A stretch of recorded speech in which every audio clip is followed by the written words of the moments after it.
President Vladimir Putin has hailed Russia's liberation of Mariupol after Defense Minister Sergei Shoigu told him Moscow controlled the Ukrainian port city apart from AZOVSTAL steel plant. He ordered his forces not to storm the last remaining Ukrainian stronghold in the besieged city, but to block it instead. Ukrainian fighters in turn say they have destroyed 3 Russian tanks and 3 more armed vehicles in Mariupol, which Moscow claims to have liberated. Ukraine's far-right Azov battalion said in a brief report on Telegram that the vehicles were destroyed despite the ongoing situation. Meanwhile, Kyiv is calling for a humanitarian corridor to be opened immediately to allow civilians and wounded fighters to be evacuated from the Azovstal plant in Mariupol. Hundreds of civilians, children and injured Ukrainian defenders are trapped in the plant's shelters. They have almost no food, water, essential medicine, the Ukrainian foreign minister said in a statement.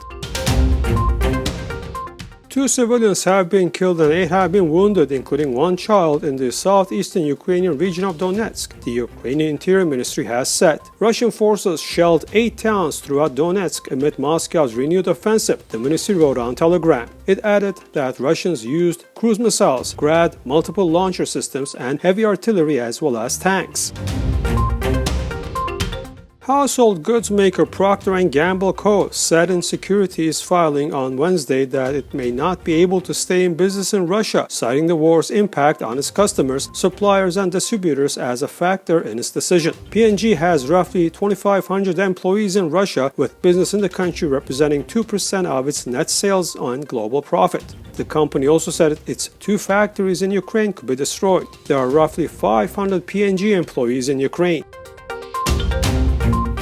The majority of Americans think their president has not been tough enough in its response to the Ukraine war, although few want the U.S. troops to get involved in the conflict, according to the Associated Press. A poll by the Associated Press NORC Center for Public Affairs Research shows 54% of those surveyed think Biden has been not tough enough. 36% think his approach has been about right, while 8% say he has been too tough. Only 32% of Americans say the U.S. should have a major role in the conflict, which has fallen from 40% last month but remains slightly higher than the 26% who said so in February.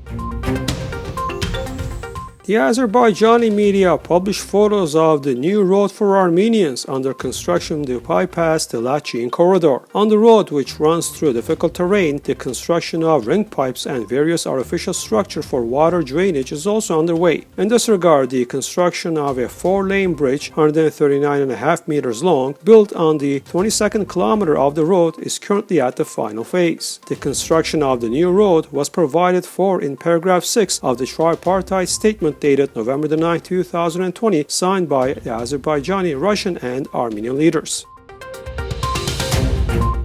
Russian State Duma MP Oleg Nilov said the relations between Russia and Turkey were much more critical than the Armenian-Turkish relations. There are relations with Turkey, they are developing economically, and Moscow, of course, is in favor of Yerevan normalizing relations with Ankara and its neighbors, moreover, both with Russia and separately. My personal position is that Russia should be interested in that, Nilov said. According to the Russian lawmaker, the existence of conflict situations and regions around Russia and its allies will not lead to anything good.